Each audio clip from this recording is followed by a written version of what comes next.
ठरलं तर मग या मालिकेच्या येणाऱ्या भागामध्ये आपण पाहणार आहोत की इकडे नागराज आणि प्रिया या दोघांचं हरीशच्या डेड बॉडी बद्दल बोलणं चालू असतं, पण त्याच टायमाला या दोघांचं बोलणं रविराज ऐकत असतात. त्यांना वाटत असतं की हे दोघं हरीशच्या डेड बॉडी बद्दल काय बोलतात ते त्यांना जाणायचं असतं. तेव्हा रविराज प्रियाला बोलतात, जर या प्रकरणामध्ये तुझा हात दिसला तर मग तुझं काय खरं नाही. आणि रविराज बोलतात की मी ह्याच्यामध्ये तुला काय सोडणार नाही आणि तिला धमकी देतात जेणेकरून ती काहीतरी चूक करेल. सायली मधुभाऊंना बोलतात की रविराज आपल्यावर आता विश्वास ठेवतात आणि ते आपल्याला साथ देणार आहेत. तेव्हा मधुभाऊ बोलतात, तन्वी जर खोटी असली तरी रविराज हे सत्याच्या मार्गावरच आहेत.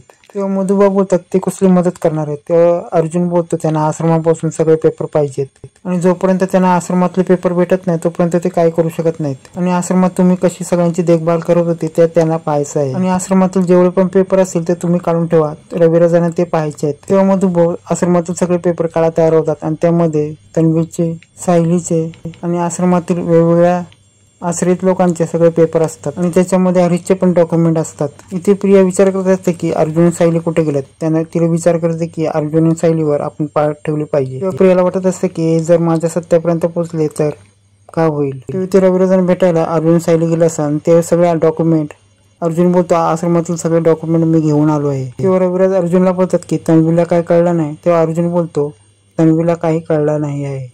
ते रविराज सगळे डॉक्युमेंट कागदपत्र बघतात तेव्हा त्यांना समजतं की मधुभाऊनी सगळ्यांना मदत केली आहे.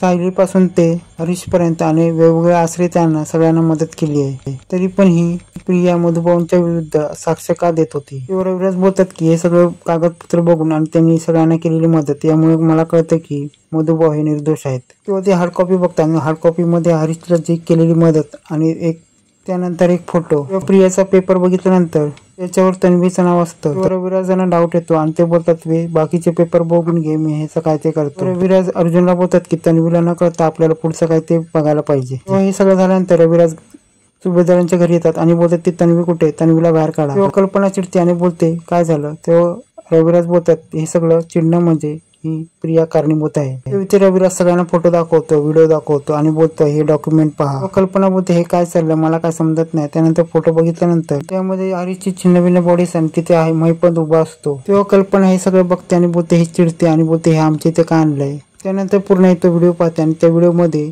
हरीशला मारताना महिपत दिसतो आणि त्याबरोबर ती तन्वी पण असते. त्यानंतर पूर्ण कल्पनाला व्हिडिओ देते आणि ती कल्पना व्हिडिओ पाहते आणि ती पण हादरते. व्हिडिओमध्ये महिपत त्या हरीशला मारतोय आणि तन्वी ही सगळं उभं राहून मजेमध्ये पाहते. पण त्यानंतर रविराज एक फोटो दाखवतो. रविराज सांगतात की आश्रमातील सगळे डॉक्युमेंट चेक केले आणि त्यानंतर हा खूप मोठा खुलासा पुढे आलेला आहे. रविराज सांगतात की ही प्रिया मधुकर आहे आणि ही तन्वी काहीच नाही. ती तन्वी म्हणून किल्लेदार घरात आली, नंतर आपल्या सुभेदार घरात. ही प्रिया म्हणून आश्रमात आली होती आणि त्यानंतर तन्वी म्हणून आमच्या घरात आली किल्लेदारांच्या आणि नंतर ही आता अश्विनशी लग्न करून आता सुभेदारांच्या घरात आलेली आहे. आणि प्रिया ही तन्वी म्हणून किल्लेदारांच्या घरात का आली आणि त्यानंतर सुभेदारांच्या घरामध्ये आली आणि ही का आणि कशासाठी आणि ही कोण आहे हे काय आपल्याला माहित नाही. तेव्हा रविराज बोलतात, या सगळ्या सत्याचा शोध आता आम्ही घेणारच आहे.